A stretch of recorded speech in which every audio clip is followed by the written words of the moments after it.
네, 안녕하세요. 김지훈입니다. 오랜만에 인사드리네요. 제가 연휴 때 영국을 좀 다녀왔습니다. 그래서 업데이트도 잘 안 됐고 그래서 정말 오랜만에 찾아뵙는데요.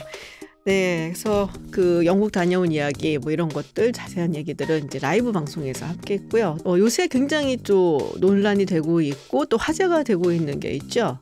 네, 바로 미국의 영광에 나타난 중국의 정찰 비행 풍선이라고 해야 되나요? 네, 그거에 대해서 좀 알아보려고 합니다. 그리고 이제 겸사겸사 좀 드론 이야기도 좀 나눠보려고 하는데요. 그래서 오늘 이제 모신 분은 아시아경제신문의 이현우 기자님입니다. 어서 오세요. 네, 안녕하세요. 네, 안녕하세요. 본인 소개 좀 해주시죠. 네, 안녕하세요. 아시아경제신문에서 국제팀장을 맡고 있는 이현우라고 합니다. 네, 반갑습니다. 저희가 사실은 이제 이현우 기자님을 모신 게 그 기사를 하나 봤거든요. 이번에 전쟁인 세계사인가? 전쟁 뉴스인 전쟁사. 네, 예, 뉴스인 전쟁사. 거기서 이 정찰 비행 풍선에 대한 어떤 역사 이야기 이런 거를 쭉 좀 이렇게 기사를 쓰셨어요. 그래서 흥미로워서 이런 얘기 되게 재밌겠다. 그래갖고 이제 우리 기자님 한번 모셔보자. 그게 시리즈물인가요? 네, 앞으로 한 40주 정도, 40주에서 50주 정도 계속 뭐 무기나 전쟁, 뭐 지금 우크라이나 상황 관련해서 네네네. 이제 뉴스랑 이제 연관이 된 역사 이런 걸 좀 다룰 예정입니다. 원래 전공이 역사시라고? 네, 원래 전공 역사학과였고 네. 이쪽 분야에 관심이 있기도 하고 지금 네. 맡은 업무도 한 3, 4년 정도 국제부에서 일을 하고 있다 보니까 네네네. 네, 이 연재를 하게 됐습니다. 그래서 한국 지금 이제 신문에 나온 기사들 중에서 그래도 기자님이 쓰신 그 기사가 뭐랄까 좀 약간 이제 집대성도 해주고 지금까지 이런 역사가 있었고 그리고 지금 당장 이거랑 관련돼서 그래서 중국이 어떤 걸 뭐 했는지 아니면 미국이 어떻게 하는 건지 이런 것보다도 좀 이제 뒷 배경을 알게 해준 것 같아갖고 흥미로워서 좀 말씀을 드려보려고 저희가 이렇게 오늘 특별히 좀 모셨습니다. 아유, 고맙습니다. 자, 이 정찰 풍선이라고 해야 되나요? 네, 지금 이제 중국이 보낸 건데 이건 이제 되게 크다면서요. 근데 사실은 버스를 3대를 합친 것만한 크기다라는 얘기가 나오고 있어요. 미국 국방부에서 일단 밝힌 거는 네네. 말씀해 주신 대로 대형 버스 3대다. 네. 한 직경이 36m 정도 된다. 그러니까 한 5층 빌딩 정도 크기라는 건데요. 전체 크기로만 따지면. 엄청 크네요. 네. 그리고 이제 이걸 격출하러 나갔던 F-22 전투기가 네네. 한 길이가 한 18m에서 20m 사이 정도 네네. 그 전투기보다도 훨씬 큰 거죠. 그럼 이게 비행선 같은 느낌인데요, 약간? 옛날에 우리 막 흑백 필름에 나오는 네, 그렇습니다. 약간 그런 느낌인데 지금 뭐 중국 측에서는 이게 그냥 기상 관측용 네. 뭐 민간에서 만든 거다라고 네. 주장을 했죠. 네, 그렇습니다. 사실은 이게 미국 쪽에서 그 부분을 더 받아들이기가 어려웠던 게 아니 뭐 중국이 민간이 어디 있어요, 일단. 그렇죠. 솔직히 말하자면. 그것부터 좀 네. 에러가 났고 또 하나는 이제 기상관측 풍선은 뭐 미국에서도 날리고 있고 우리나라에서도 날리고 전 세계 대부분 이제 기상청을 가진 나라들은 다 매일 날리고 있거든요. 미국에서는 매일 한 100개 정도 날리고 있어요. 전국에서. 근데 이 풍선은 커봤자 직경이 한 6m 정도 크기란 말이죠. 그러면은 뭐 한 5분의 1밖에 안 되네요, 크기가. 네, 뭐 5분의 1에서 6분의 1 그 정도밖에 안 되는 데다가 밑에 이제 이 정찰 풍선은 태양 전지판이 엄청 큰 게 달려 있었고, 그러니까 동력원이 있었던 거죠. 그리고 이제 밑에 또 미국 국방부에서 밝힌 게 모터가 달려 있었다. 모터가? 네. 어떤 의미인 건가요, 그러면은? 그러니까 단순히 이제 바람에 떠다니는 기상 관측용 풍선이라기보다는 바람을 탈 수 있도록. 그러니까 미국으로 향하는 바람을 탈 수 있도록 유도를 할 수 있는 장치가 들어있었다. 이것 때문에 이제 미국에서는 더 크게 반발을 한 것 같습니다. 그러니까 이거는 단순한 기상 관측용이 아니다. 네. 그럼 기상 관측용 같으면은 바람에 이게 떠다니는 건가요? 그렇죠. 사실은 기상 관측용 풍선들은 그러니까 공중에 오래 떠 있는 게 목적은 아니라고 해요. 올라가서 뭐 습도면 습도 아니면 대기질이면 대기질 아니면 필요한 데이터를 빨리 수집을 한 다음에 이제 어느 정도 시간이 지나면은 스스로 폭발을 시키던가 아니면은 이제 지상에서 이제 원격 조정을 해서 터뜨려 가지고 원하는 목표에 떨어져서 그거를 수집하는 게 목적이거든요. 그래서 이제 뭐 캡슐 안에 관측 장치가 들어 있고 그거를 자기네들이 원하는 장소까지 이제 움직였을 때 그때 터뜨려서 수거를 해가는 게 목적인데 그게 아니라 이 풍선은 이제 12,000km 넘게 일주일 동안 비행해서 그렇습니다. 중국에서 미국 날씨를 그렇게 관심이 많아요. 그렇죠. 그래서 중국 서부부터 이제 태평양을 건너서 네네. 정말로 미국을 다 관통을 하는 지금 그런 상황이거든요. 네. 그러다 보니까 이제 관측으로 우리가 띄운 거다. 이 말은 도저히 지금 뭐 미국도 그렇고 다른 나라들도 안 믿죠, 예, 사실은. 그렇습니다. 그리고 그게 온 뭐지 항로라고 해야 되나요? 그걸 봤더니 알라스카를 넘어갔고 캐나다를 통해 갖고 들어왔다고 네. 그러더라고요. 그래서 이제 캐나다에서도 지금 난리가 났어요. 캐나다 그렇죠. 정부한테 막 의원이 막 질의를 하는 게 나왔는데 네. 몰랐다는 거냐.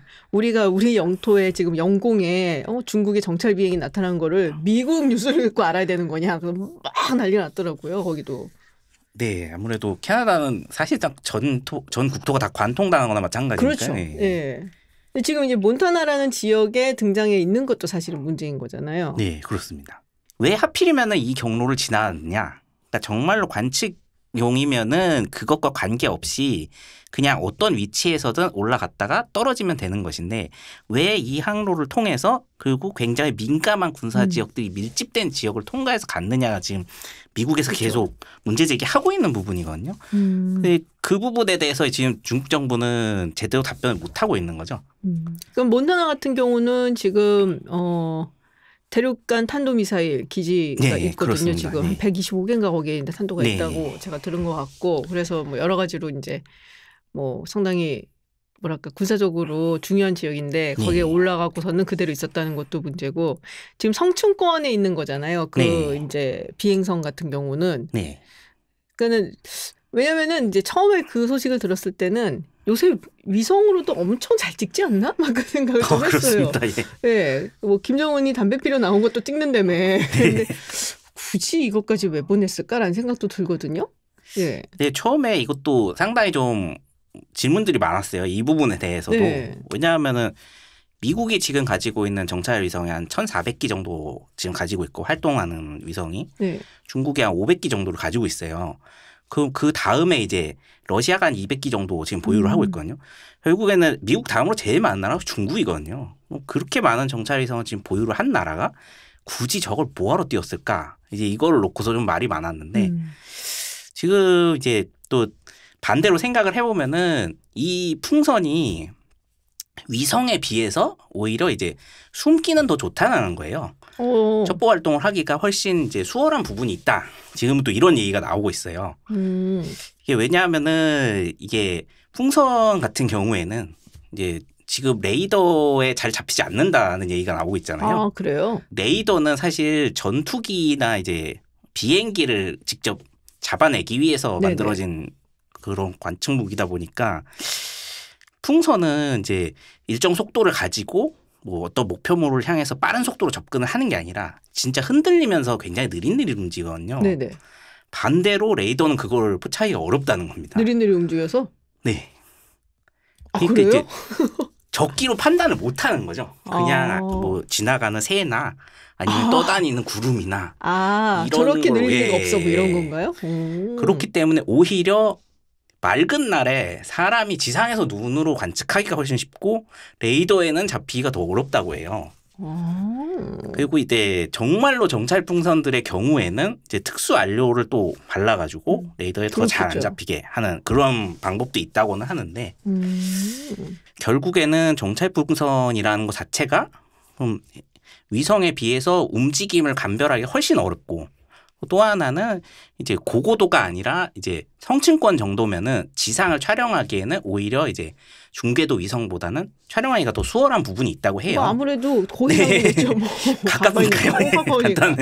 네. 거기다가 이제 풍선이 만약에 바람이 잘 안 불면은 얘는 상당히 오랜 시간 동안에 한 지역에 머물 수가 있습니다. 그러니까 크게 움직이지 않고 한 지역에 오래 머무는 게 사실은 이제 지상 사진을 찍을 땐 제일 중요한 부분인데. 그렇죠. 움직임을 파악하려면 계속 거기서 계속 봐줘야 되는 거니까. 그렇습니다. 근데 이제 비행체의 경우에는 바로 레이더에 잡히니까 또 그게 어렵고 위성의 경우에도 사실은 다른 나라 위성들이 우주에 또 많잖아요. 그렇죠. 그래서 위성 움직임은 또 쉽게 파악이 되는데 풍선은 오히려 찾기가 어렵다는 거죠. 그래서 이 허점을 노리고서 이제 띄웠을 측면도 있다. 감청 얘기도 있더라고요.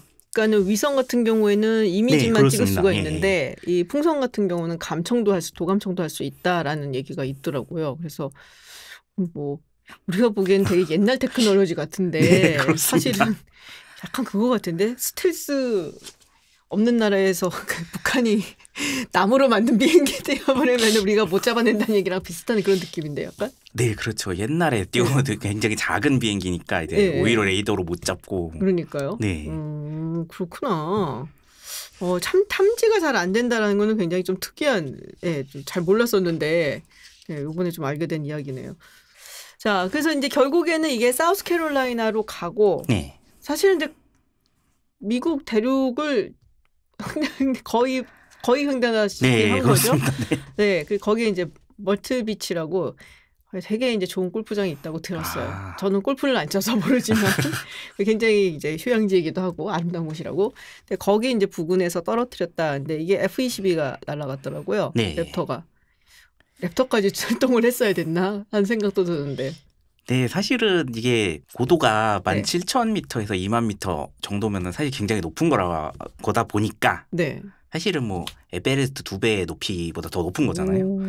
그러다 보니까 사실 지상에서는 거의 요격이 불가능하고 그렇다고 이제 정말로 이제 요격 미사일을 쏴가지고 떨어뜨릴 만한 그런 물체는 또 아니고 그러다 보니까 아무래도 이제 전투기가 출격을 한 것 같은데 사실은 이제 1999년에도 비슷한 사례가 있었다고 해요. 그러니까 그때는 이제 캐나다에서 이제 극지방의 오존층 문제 때문에 얼마나 파괴가 됐는지 알아보려고 이 정도 엄청 큰 관측 풍선을 날린 적이 있는데 그 풍선을 원래 이제 원격 조정을 해서 터뜨렸어야 되는데 그 장치가 고장이 난 거예요. 올라가다가. 그래서 얘가 엉뚱하게 이제 대서양 밑에까지 흘러가게 됐습니다. 바람을 타고서. 그랬는데 하필이면 걔가 이제 딱 머문 자리가 그 온갖 비행기들이 대서양을 횡단하는 비행기들 비행 항로에 그럼 좀 위험하겠다. 그렇죠. 항공 안전에 위험이 됐고 그래서 이제 미국에서 영국으로 가는 비행기나 반대로 영국에서 미국으로 가는 비행기들이 다 항로를 바꿔버렸어요. 얘 때문에. 그러니까 이제 너무 여러모로 피해가 발생하니까 안 되겠다. 그냥 없애버려야 돼요. 안 되겠다 싶어서 이제 미국하고 영국하고 캐나다 공군이 연합을 해서 얘를 이제 떨어뜨리려고 유도를 해가지고 결국에는 이제 북극적으로 쫓아내서 떨어뜨렸다는 얘기가 있거든요. 그렇군요.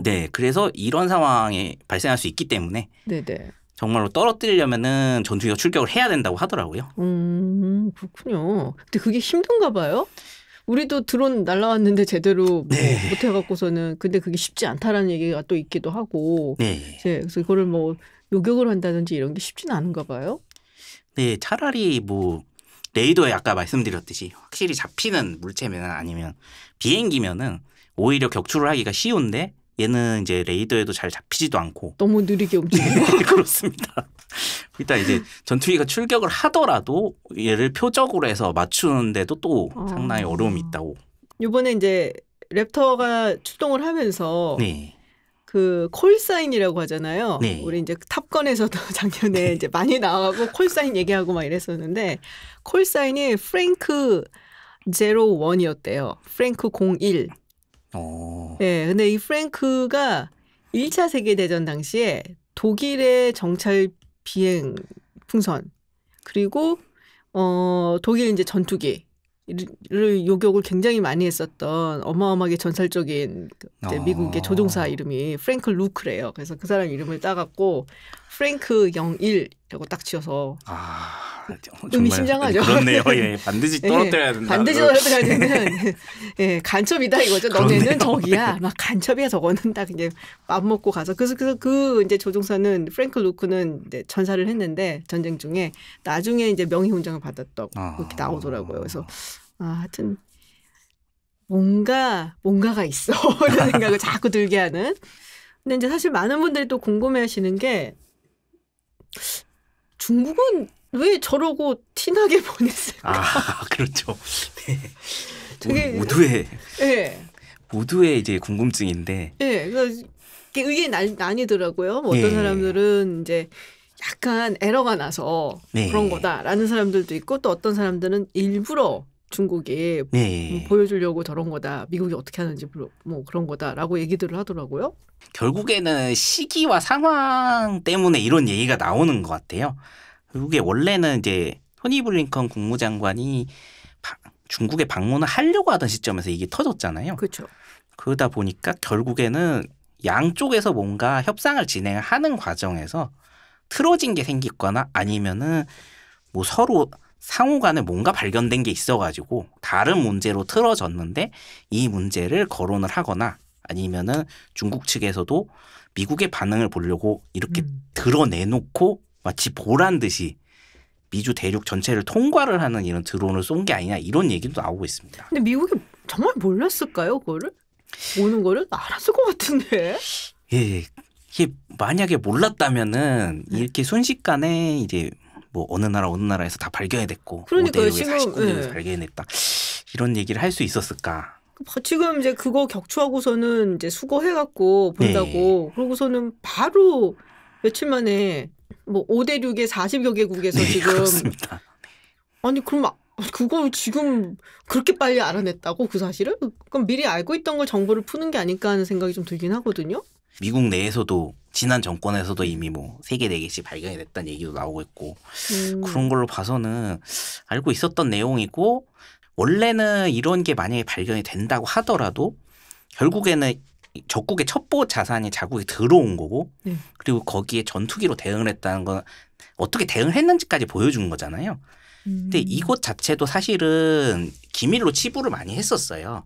왜냐하면은 첩보 자산이 자국에 들어온 것도 사실은 외부에 알려서 썩 그렇게 즐거운 얘기는 아니잖아요. 뭐 우리 어쨌든 방어막이 뚫렸다 이런 얘기다 보니까 대내적으로나 대외적으로나 상당히 좀 민감한 얘기고 그리고 또 전투기가 출격을 해서 뭐 어떻게 해서 떨어뜨려서 그거를 수거를 해서 이 전 과정을 뭐 사진으로 보여주든 동영상으로 공개를 하는 거는 이건 오히려 적국에 정보를 주는 상황이 되기 때문에 그러니까 예전에는 만약에 이런 상황이 발생을 했더라도 이런 상태까지 대중적으로 공개를 하기는 좀 어려웠었다는 거죠.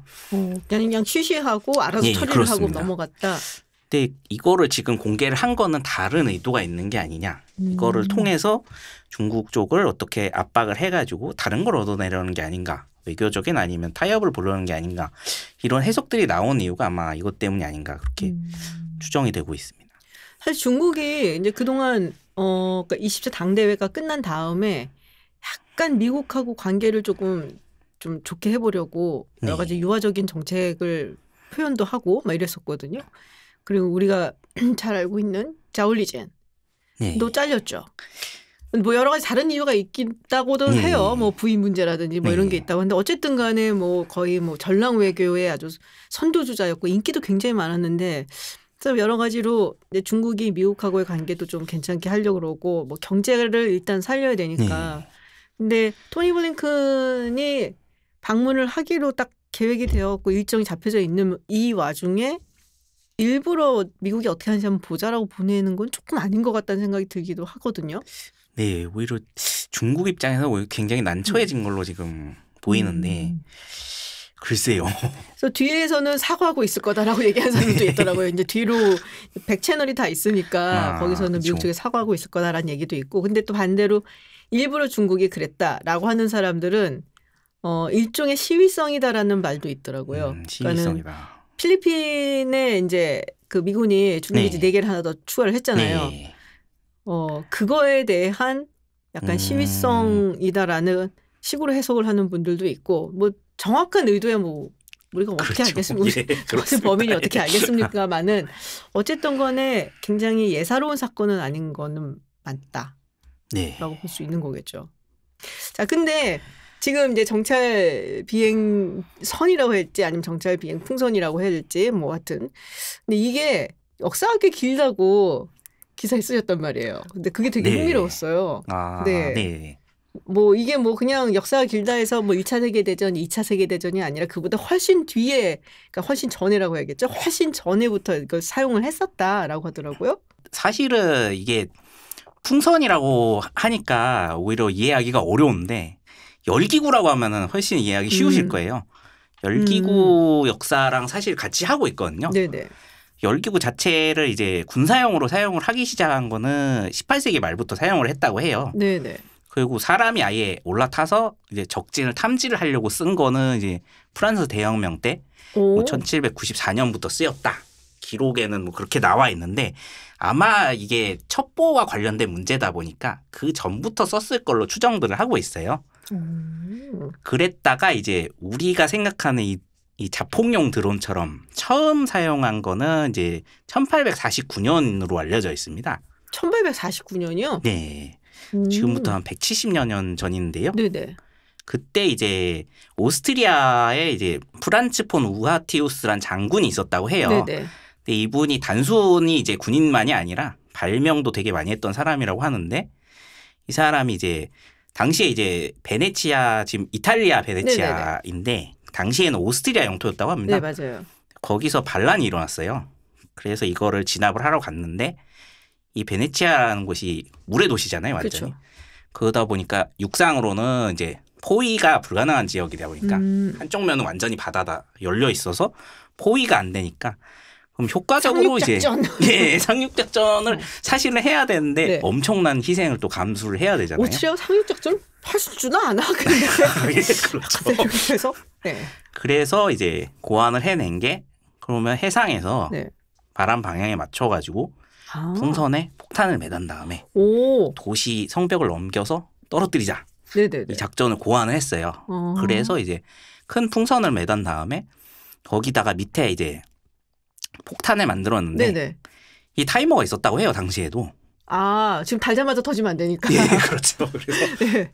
한 30분 정도 시차를 두고서 그러니까 굉장히 근접한 거죠. 도시에서. 네. 그래서 배에다가 한 200개 정도 풍선에 폭탄을 매단 다음에 날렸다고 해요. 아, 30분에 터져라 그러고. 네, 30분 뒤에 터질 것이다. 기대를 했는데 안타깝게도 네. 이제 항상 바다는 바람이 풍향이 항상 변하기 때문에. 제가 공명이야? 네, 그렇습니다. 안타깝게. 동남풍이 불어주질 않았습니다. 아, 진짜요? 예. 그 도로 온 거예요, 혹시? 아, 도로 오진 않고요. 사방으로 다 흩어져 버린 거예요. 그래서 정작 도시 안에 터진 거는 한 개가 터졌어요. 아, 정말요? 근데 이제 다행이긴 하네요. 네, 다행이긴 너무 아름다운 도시인데. 그래서 잘못됐으면 정말 다행이다. 아름다운 물의 도시가 완전히 잿더미가 될 뻔했는데. 당시 이제 화약 무게가 한 10kg 정도 폭탄을 들고서 떨어질 수 있었는데 네. 다행히 그래서 죽은 사람도 없었고 그러다 보니까 엄청 대대적으로 한 계획이다라고 나와 있는데 그 다음 내용이 없어요. 사라져 있어요. 성과가 아예 없었던 거죠 이게. 그렇구나. 그 베네치아는 이제 5개월 뒤에 결국엔 오스트리아군이 엄청나게 공세를 펼쳐서 네네. 함락을 시키게 되는데 그 이후에도 전혀 기록이 안 나온 걸 봐서는 역시 이제 전혀 성과가 없었기 때문에 안타깝게도 이제 대실패한 작전으로 남았지만 이게 전 세계 어느 드론의 역사 아니면 뭐 히스토리 오브 드론이라고 검색을 하시든 어디를 검색하시든 다 이 사례는 나와 있어요. 아, 그렇군요. 네, 세계 최초의 드론이다 이게 이렇게 나와 있습니다. 너무 흑역사인데 드론의 역사라고 하면. 그렇군요. 예, 성공했으면 아마 교과서에도 나와 있었기 때문에 대부분 분들이 알고 계실 거예요. 그렇죠. 예. 성공 못했으니까는 예, 성공 못해서 예, 그렇습니다. 그리고 나서 이제 이용이 되기 시작을 한 거예요? 그러고 나서 이제 본격적으로 이용이 되기 시작하진 않았는데 네. 이제 1차 세계대전 이전부터 계속 결국에는 풍선의 열기구에 사람이 타가지고 대부분 이거를 조종을 포병대 병사들이 했다고 합니다. 포병대 병사들이요? 대포를 쏴야 되는데 네네. 적진이 안 보이잖아요. 네. 멀리 떨어진 적한테 이제 포를 쏴야 되는데 적의 위치를 알려고 자기가 거기 타는 거죠. 타서 잠깐 확 올라갔다가 바로 보고 이제 내려와갖고 쏘는 거예요? 그렇죠. 그렇습니다. 이런 방식으로 많이 활용을 했다고 해요. 네. 근데 이것도 이제는 나중에 1차 대전 이후에는 이제 비행기가 등장을 그쵸. 하게 되면서 이제 상당히 이제 가라앉게 됐다가 정식으로 정말 우리가 아는 현대식 드론이라는 게 생긴 거는 1차 대전 때. 1차 대전 당시에 이제 여러 드론들이 등장을 하게 됐습니다. 처음에는 이제 사실은 우리가 지금 사용하는 그 RC 리모컨으로 조종을 네. 하는 그런 비행기 개념이었어요. 오, 진짜요? 근데 규모가 엄청 컸어요. 그 당시에 실제 뭐 쌍엽기든 뭐 네. 아니면 단엽기든 그 비행기만 한 거였는데 그냥 무선 조종을 한 거잖아, 한마디로. 이야, 되게 빨리 발전했었네요. 몰랐네요. 네, 왜냐하면 이게 무선 전신이 발명이 된 이후에는 상당히 빠른 속도로 발전을 해서 이미 그 시대에 이제 만들 수 있게 됐는데 네. 사실은 그때 무선 전차도 있었습니다. 무선 전차요? 예. 대신에 이제 사람이 이제 같이 가면서 움직이긴 해야 됐는데. 그 약간 좀 네, 그렇죠. 이게 대부분 이제 전시용이나 아니면은 적군한테 네. 미끼용으로 사용을 하기 위해서 만든 거였어요. 그러니까 사실은 우리가 조종사가 적어서 많은 전투기를 몰 수 없는데, 근데 많아 보이게 하기 위해서 이제 일부러 이제 미끼로 만들거나. 아, 일종의 CG 효과 같은 예, 느낌인데. 그렇습니다. 뭔가? 그런 네. 용도로 쓰거나. 아니면 엑스트라가 말 타고 가면서 하나 이렇게 가져가는 느낌? 약간 이런 느낌인데? 그런 용도로 쓰거나 아니면 이제 적군이 얼마나 되는지 적의 네. 위치를 알고 싶을 때 야간에 이제 조종사가 조종을 해서 가면은 이제 조종사가 사망할 수 있으니까 네네. 얘를 보내는 거죠. 그렇지. 조종사는 소중하니까. 그렇죠. 비행기보다 사실 조종사가 훨씬 중요했기 때문에. 그렇죠. 그러니까 가미가제가 말도 안 되는. 네, 그렇죠. 네. 네. 어쨌든 간에. 네, 어쨌든 간에. 네. 그래서 이 드론이 그런 용도로 많이 쓰였어요. 정찰용, 아니면 미끼용 이런 용도로 상당히 오랫동안 쓰이다가 그 자폭 드론도 1차 대전 와중에 이제 만들어지게 됐습니다. 그래서 1917년에 이제 독일이 만들었죠. 아니에요? 아, 미국에서 만들었어요. 미국에서 만들었어요? 네. 뭐든지가 독일일 것 같은데 미국에서 먼저 했군요. 안타깝게도 이제 당시의 기술 한계로 인해서 네. 이 자폭용 드론도 그 결국에는 이제 먼 거리까지 얘를 조종을 할 수가 없었어요. 당시에는 우선 이 거리 한계 때문에. 그래서 성과가 나오지는 않습니다. 개발은 했다. 개발은 했는데 생산도 했다. 그러나 이제 그 다음에 내용은 잘 나오지 안 않는. 날라간다. 이것도 만약에 엄청난 성과가 있었으면은 네네. 이제 전쟁사 쪽 관심이 있으신 분들 모두 아시겠지만 나오지 않는 이유는 역시 대부분 성과가 없었기 때문에. 그래도 그런 거를 만들 생각을 했다는 게 저는 굉장히 경이로워요. 사실은 굉장히 지금보다 기술이 엄청 낙후된 시대인데. 그렇죠. 이제 막 전기 들어와 갖고서는 네, 막 그렇습니다. 그럴 텐데. 아, 그렇구나. 그래서 어쨌든 그래서 1차 세계 대전 중에 네. 이제 자폭용 드론 이런 것까지는 개발은 했다. 네. 뭐 아주 뭐 대단히 잘 쓰인 것 같지는 않아 보이지만은. 네. 네. 그러면 그 후로도 계속 발전했을 거 아니에요. 그 후에 이제 우리가 아는 드론이란 단어가 처음 나온 거는 이제 2차 대전이 발발하기 전에 이제 1935년에서 36년 사이에 드론이란 단어가 처음 탄생을 하게 됩니다. 드론이 원래는 이제 수펄이라는 뜻이에요. 수펄? 네. 수컷벌. 벌. 네. 아. 그리고 원래 왜 드론이라고 이름을 붙였냐면은 네네. 영국에서 먼저 퀸비라고 부르는 드론을 만들었습니다. 여왕벌이요? 네, 여왕벌. 아. 얘도 이제 벌 갖고도 난리야. 네, 그렇죠. 윙윙 거리면서 날아다녀라. 이런 의미에서. 그 말 되는 것 같다 왠지. 예. 그리고 또 영국은 또 여왕의 나라니까 이름을 일부러 그렇게 붙인 걸로 지금 추정이 되고 있어요. 근데 암호명 같은 거였겠죠, 아무래도. 그땐 영화가 아니었을 텐데. 40년대였을 거 아니에요. 30년대, 40년대. 그렇죠. 하지만 이제 빅토리아 여왕이 있었죠, 그 전에. 아, 잘 나갈 때가 여왕이었으니까. 네, 그렇죠. 뭐 그런 개념인가 보네요. 네. 그래서 퀸비라는 거를 처음 만들어가지고 얘가 이제 인기를 많이 끌었었어요. 그러다 보니까 미국에서 이걸 보고 가가지고 거기에 걸맞게 그러면 아예 다 벌로 부르자. 아, 그래서 너네는 여왕벌, 그럼 우리 수펄 뭐 이거예요? 네, 그렇죠. 되게 그런 거지. 가끔 보면 되게 유치. 생각보다 그렇게 생각해. 엄청난 고민이나 그거보다는 맞아요. 그런 게 예. 되게 많더라고요. 그거 아마 암호명으로 부르려고 뭐 했던 게 이렇게 된 건지 뭐 여러 설들이 있는데 하여튼 이때부터 드론이란 말이 쓰이기 시작을 했고요. 네. 그리고 이 얘들도 이제 무인기로서 그 전의 용도와 비슷하게 대부분 대공포들이 이제 적군이 오기 전에 이제 사전 연습을 하는, 그러니까 포 쏘는 연습을 할 때 쓰거나 아니면 뭐 미끼용으로 쓰거나 정찰용으로 쓰거나 이런 식으로 많이 활용이 됐었습니다. 그래서 이때까지는 사실은 2차 대전 때까지는 드론의 역할은 대부분 정찰이나 미끼용이었어요. 2차 대전 말기에 이제 만들어진 것 중에 OQ2라는 이제 드론이 OQ2. 있는데, 예. 네. 이 드론은 이제 마를린 먼로 때문에 오히려 유명해지게 됐어요. 왜요? 이 드론을 만드는 공장에서 이 사람이 일을 했었는데, 마일린 먼로가요? 예. 아. 그 프로펠러를 들고 찍은 사진이 이제 육군 잡지에 실리게 됩니다. 오. 그 다음에 여기서 이제 유명세를 얻게 돼가지고, 얼마나 좋아. 네. 그래서 연예인으로 데뷔를 하게 됐어요. 쓰려면 일단 군인들한테 인기가 네, 그렇죠. 드론 관련해서 얘기들을 보다 보면은 꼭 등장하는 게 그 사진입니다. 마릴린 프로펠러를 먼로. 들고 있는 마릴린 먼로 사진이 상당히 인기를 끈 사진 중에 하나예요. 그 이후에 그리고 계속적으로 뭐 정찰이나 미끼로만 그럼 쓴 거예요? 그 이후에 약간 용도가 변하기 시작한 거는 네. 사실 냉전 시기를 지나면서 베트남전을 미국이 겪게 되면서 드론의 역할이 점점 중요해지게 됩니다. 왜냐하면은 그 전에 전쟁터는 유럽은 이제 숲이 울창하게 엄청나 있거나 밀림이 있는 지역이라기보다는 평원지대가 많은 지형이잖아요. 그러니까 사실은 정찰을 할 때 이제 저공 비행을 해서 정찰을 한 경우가 상당히 많았는데 베트남은 그게 안 됐던 거죠. 아, 밀림이고 막 이러니까 정글 막 이렇게 예, 그렇죠. 거기다가 굉장히 이제 네. 많이 숨어 있다 보니까. 그렇죠, 그렇죠. 그래서 저공 비행을 하면은 요격당하기가 상당히 쉬운 지역이었어요. 그러면 이제 조종사들이 또 희생이 되기 때문에 그래서 이제 조금 더 소형으로 적진의 위치를 파악하기 위한 정찰용 이 드론으로서의 기능이 더 강화가 되게 됐어요. 그 이후에 이제 계속해서 발전해 나가면서 아예 지상 타격을 할 수 있는 드론이 개발이 되기 시작을 합니다. 그래서 1970년대부터 이런 지상 타격용 드론이 개발이 돼서 우리가 지금 알고 있는 아주 대표적인 그 드론이 이제 MQ-9이라고 그러죠. MQ-9 리퍼라고 부르는.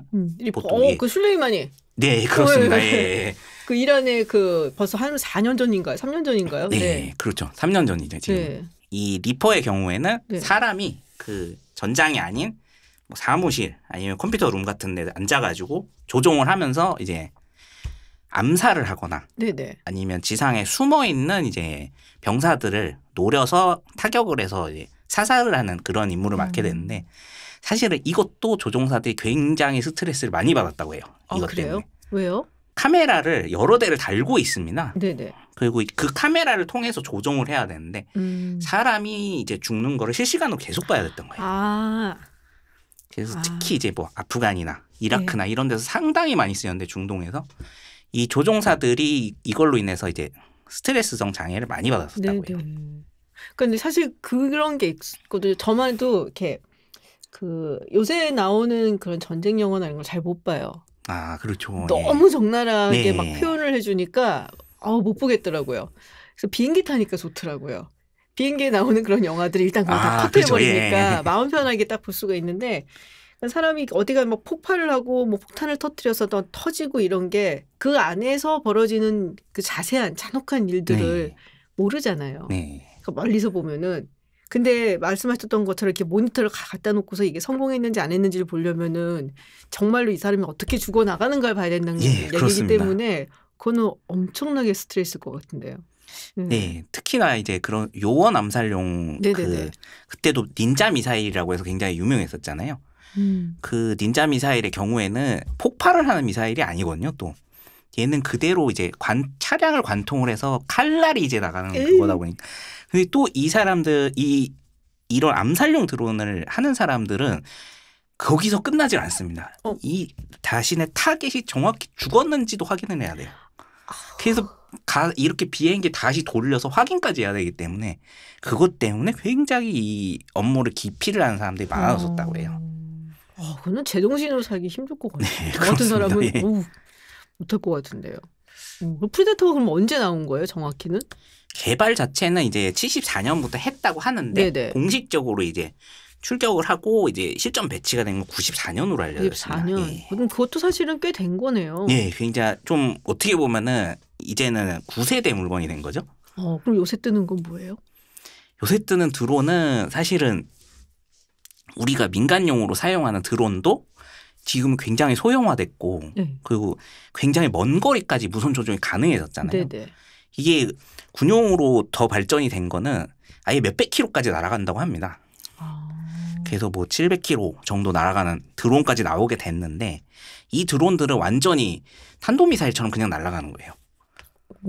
앞에다가 이제 20에서 30km 정도 폭탄을 아예 달고서 그대로 날아가서 이제 미사일처럼 때리는데 러시아가 이란에서 대량 수입을 하고 있는 그 샤헤드라는 드론이랑 이제 뭐 이란이나 뭐 시리아나 아니면은 이라크나 북한 같은 곳에서 많이 만들고 있다고 알려져 있어요.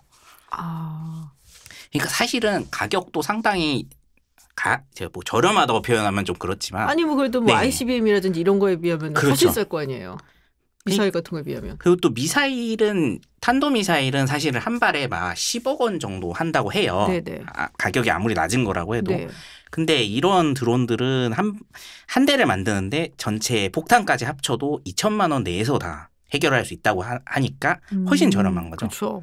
그래서 가성비가 높은 지금 드론으로 알려져 가지고 많이 생산이 되고 있는데 왜 이게 인기를 끌게 됐냐면은 그 탄도미사일들은 지금 미사일 방어망 체계들을 많이 지금 구축을 해놓은 상태입니다. 네네. 여러 나라들이. 네. 그래서 뭐 사우디아라비아 같은 경우에도 미국으로부터 뭐 패트리어트를 수입을 했고 뭐 사드라든가 여러 미사일 방어 체계들이 있잖아요. 네네. 러시아도 뭐 S-300이나 S-400 같은 걸 가지고 있고 얘를 탄도미사일이 이제는 뚫기가 어려워졌어요. 일반 탄도미사일로는.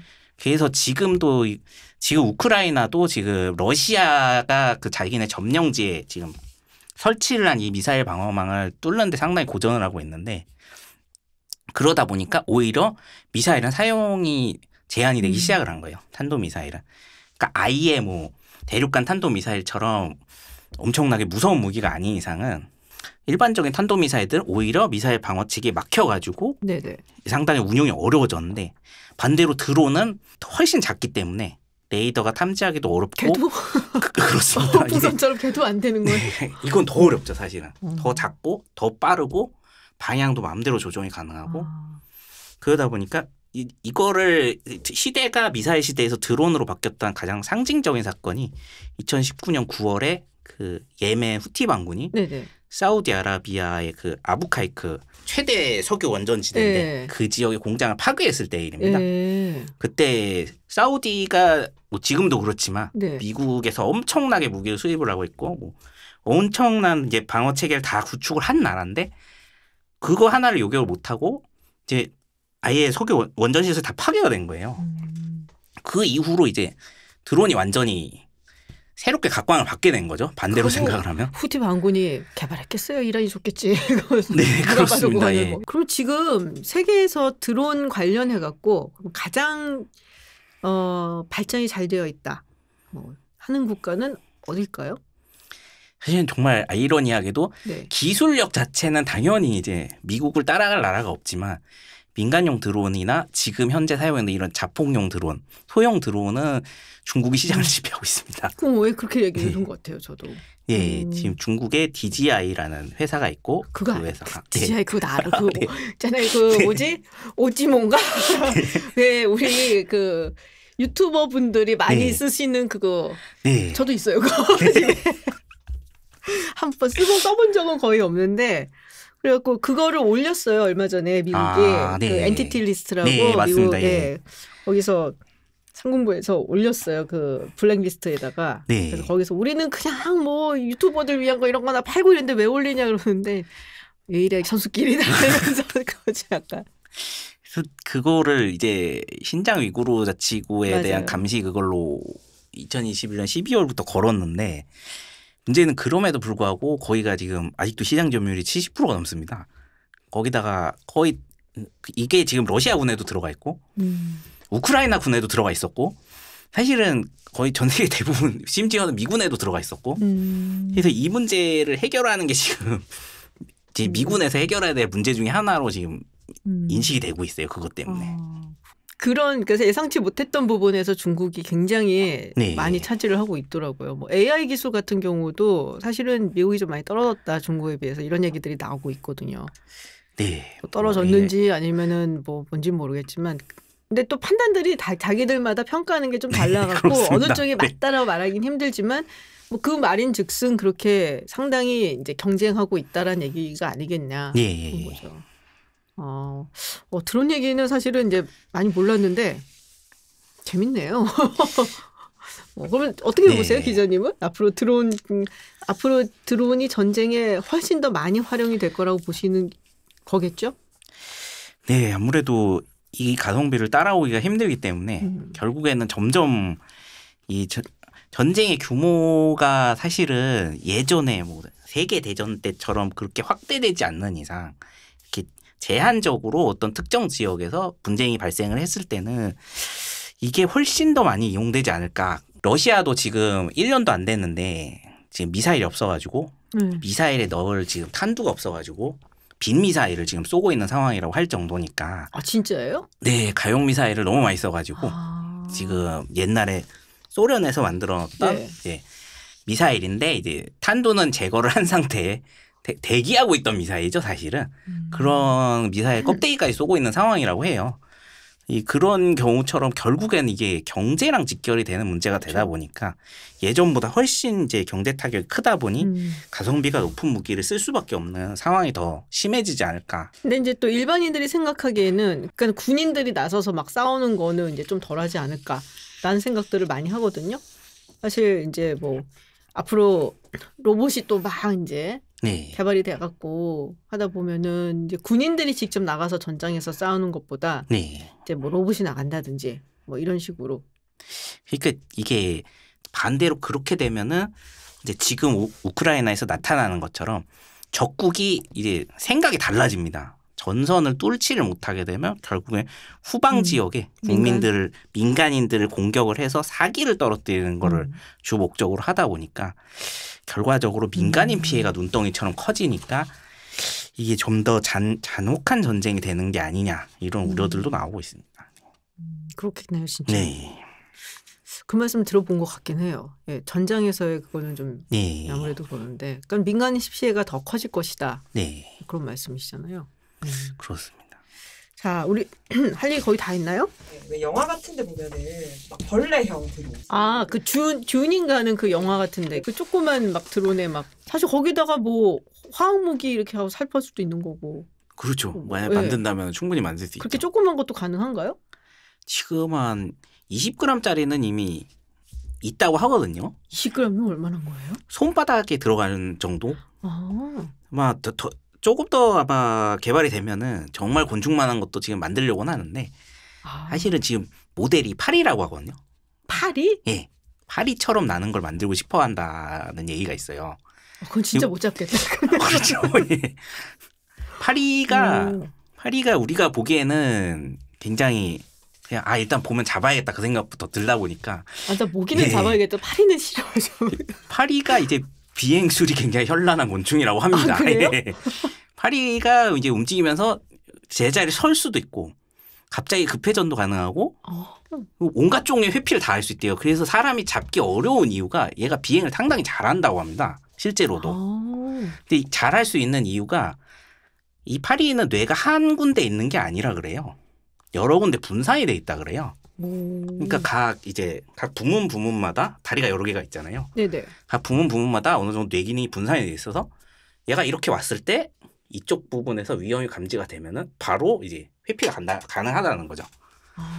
그래서 이런 드론을 만드는 게 지금 목표라고 하는데 글쎄요 빠른 시일 내에 되진 않겠지만 지금 사실은 드론이 민간용으로 제일 많이 쓰이는 데는 이제 농업이라고 하거든요. 뭐 씨를 뿌릴 때도 그렇죠. 사용을 하고 뭐 여러 부문에서 사용을 하는데 지금 이 작은 거를 만드는 이유 중에 하나가 이제 해충 퇴치용. 그 해충을 이제 처리를 하는 드론을 만들려고 가서 해충 죽이는 거예요? 예, 그렇죠. 천적처럼 만들어가지고 해충 암살용. 그렇죠. 예전에는 이제 대부분 뭐 해충이 발생했다 그러면 걔 천적을 이제 또 풀어가지고 그럼 또 걔가 문제가 되고. 그렇죠. 그게 문제. 그러니까 아예 그냥 드론을 소형화를 시켜서 걔만 골라서 죽일 수 있는 프로그램을 입력을 해가지고 하려고 하는데 그것도 지금 문제가 해충만 죽이는 게 아니고 지금까지 개발이 된 거는 뭐 벌도 죽이고 뭐도 죽이고 벌레가 보이면 다 이제 타겟팅을 해서 이게 좀 문제라고 해요. 요거를 해결을 해야 되는데 이게 지금 어렵다고 합니다. 이 기술이. 그렇군요. 네. 그래서 이제 앞으로 이런 부분으로도 많이 쓰일 것 같고 이 외에 많이 쓰이는 건 이제 사람이 들어갈 수 없는 뭐 유독 화학 물질을 만드는 공장이라든가 아니면 뭐 일본의 후쿠시마에서 원자력 발전소가 네네. 폭발을 해가지고 그런 사고 지역에 들어간다든가 네네. 이런 드론들도 상당히 많이 지금 발전을 하고 있다고 합니다. 근데 해충은 되게 재밌다.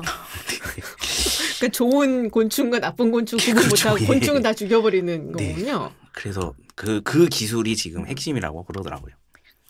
근데 파리가 그렇게 비행을 잘하는 줄 몰랐어요. 그래서 우리가 못 잡는 거구나. 무능해서 못 잡는 거구나. 모기 더 잡기 힘든데. 그러게요. 모기. 파리는 오히려 좀 뚱뚱해갖고 네, 이렇게 그렇죠. 약간 좀 휘두르다 보면은. 그러니까 내 손에 닿는 느낌이 싫어서 그런 거지. 그래서 안 잡았거든요. 최근에 제가. 그래서 잘 몰라요. 어떻게 잡는지를. 파리를 닮은 드론을 만드는 게 그러면 크기도 요만해지는 건가요? 그러니까 작으면 작을수록 좋다는 거죠. 근데 이제 이게 한계가 있는 부분은 확실히 이게 결국엔 배터리가 들어가든 에너지원이 들어가야 되는데 그거를 일단 소형화를 하는 게 상당히 어렵다는. 예. 저는 이제 문과다 보니까 기자님도 문과시잖아요. 예, 그렇습니다. 이공계 쪽 사람들은 정말 무궁무진한 꿈을 꾼다라는 생각을 되게 많이 해요. 하여튼 저 같은 사람은 상상할 수 없는 것들을 참 상상을 많이 하는 것 같아요. 네, 정말 신기한 걸 많이 만들어내는 것 같습니다. 네. 그래서 오늘 드론 얘기도 나누고 또 중국의 정찰 비행 풍선이라고 정찰이다라고 되게 믿는 것 같아요. 사실 뭐 기상관측으로 보여지지는 않고 정찰 비행 풍선에 대해서도 이야기를 좀 나눠보고 그 역사에 대해서도 한번 굉장히 흥미로운 얘기인데 들어봤습니다. 앞으로 이 부분은 미국이 계속 뉴스를 낼 것 같아요. 보니까 오늘도 벌써 뭐 다른 이제 미국의 주류 신문에는 거의 뭐 헤드라인처럼 막 나오는 게 많더라고요. 그래서 아마 미국이 계속적으로 이 부분에 얘기를 낼 것 같고 이게 일종의 이제 다른 서구 국가나 이쪽에 워닝 사인처럼 보내려는 게 아닌가라는 생각도 좀 듭니다. 그래서 계속 추이를 조금 지켜볼까 합니다. 오늘 나오셔서 이렇게 말씀 나눠주셔서 정말 감사드려요. 고맙습니다. 네, 고맙습니다.